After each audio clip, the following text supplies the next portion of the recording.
Bienvenidos, ya estamos en el nivel 30. Este es el desafío a la autoridad. Galileo. Una historia para ser contada. Aristóteles versus Galileo. El relato de las ciencias. Cuando hablamos de historia, no nos referimos a la manera crónica de los descubrimientos científicos, sino más bien a las claves de su desarrollo y a los diferentes obstáculos que detuvieron su marcha. Mientras el historiador de las ciencias debe tomar las ideas como hechos, el epistemólogo, en cambio, debe tomar los hechos como ideas. La historia de la ciencia sería incompleta si se limitara a estudiar la historia de las diferentes disciplinas científicas y la lógica de sus descubrimientos, separándola de las condiciones culturales en las que emergieron y en las que se desarrollaron. Fueron los griegos que empezaron a construir cosmología, ciencia que estudia la composición, evolución y propiedades del universo con el fin de entender su origen y evolución, con las características de lo que hoy llamamos ciencia. La historia moderna de las ciencias tiene su punto de partida en las ideas de Aristóteles, un pensador con mucha influencia en el poder político y religioso del siglo IV a.C. A este gran pensador nadie lo podía cuestionar. Es más, se decía que aquel que lo cuestionaba las leyes divinas de Dios y podía ser ejecutado. En aquella época se debía de contar con el apoyo de la Iglesia para la aprobación de todas aquellas teorías. Ahora bien, ¿cuestionarías a alguien que tiene mucho poder sobre sus dichos y decisiones? Vamos a contarles la historia del primer personaje, Aristóteles. Vivió entre los años 384 y 322 a.C.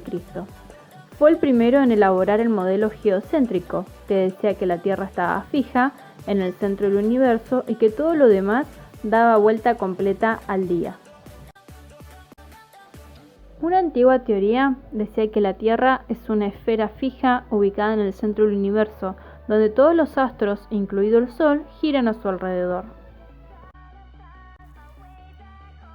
Años más tarde, esa teoría siguió siendo estudiada por otros astrónomos, como Aristarco y Copérnico. Ellos lograron resultados muy diferentes a los de Aristóteles. Pero ¿cómo se enfrentarían a lo que ya estaba dicho? Les queremos contar que sí, que hubo alguien que se animó a desafiar a la autoridad. ¿De qué autoridad estamos hablando? ¿De qué autoridad estamos hablando? La Iglesia.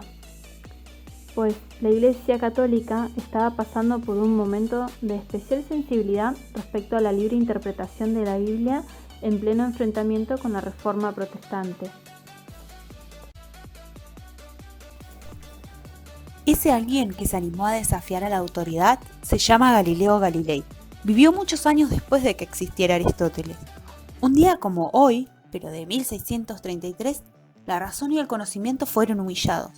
Galileo llevaba mucho tiempo inspeccionando el espacio con su gran invento, el telescopio, que él mismo lo perfeccionó para criticar a la física geocéntrica de Aristóteles y apoyar a la teoría heliocéntrica. Después de observar el movimiento de la Luna, de Júpiter, Galileo no tenía ninguna duda. Era la Tierra la que se movía alrededor del Sol. ¡Wow! Copérnico tenía razón. Esto contradecía la interpretación de la Biblia, según la cual Dios había fijado la Tierra desde su creación para que nunca se moviera. Pero, ¿qué le pasó por hacer semejante desafío a lo que ya estaba impuesto y todos lo tenían por verdad? Galileo fue llevado a juicio por la Iglesia Católica por herejía. Era una acusación muy grave en aquella época. La Iglesia decía que iba en contra de las Escrituras. Le dijeron que la quietud del Sol y el movimiento de la Tierra eran absurdos y contrarios a la Biblia. Fue llevado a una abjuración. Se vio obligado a retractarse de todos sus dichos y a pasar el resto de su vida en arresto domiciliario, el cual él no se retractó de sus dichos. Lo cierto es que el caso de Galileo no afectó al progreso de la ciencia. Todos los investigadores señalan que es importante destacar que no ha existido ningún otro caso semejante al de Galileo. El caso más semejante es el del evolucionismo, pero la teoría de la evolución dentro de su ámbito científico nunca ha sido condenada por ningún organismo de la Iglesia Universal. Muchos son los que ignoran la verdadera historia de la relación entre la Iglesia y la ciencia. En base a todo lo que le contamos de esta bella historia, ¿ustedes qué creen? ¿Que la ciencia avanza? ¿Evoluciona? ¿Es un proceso?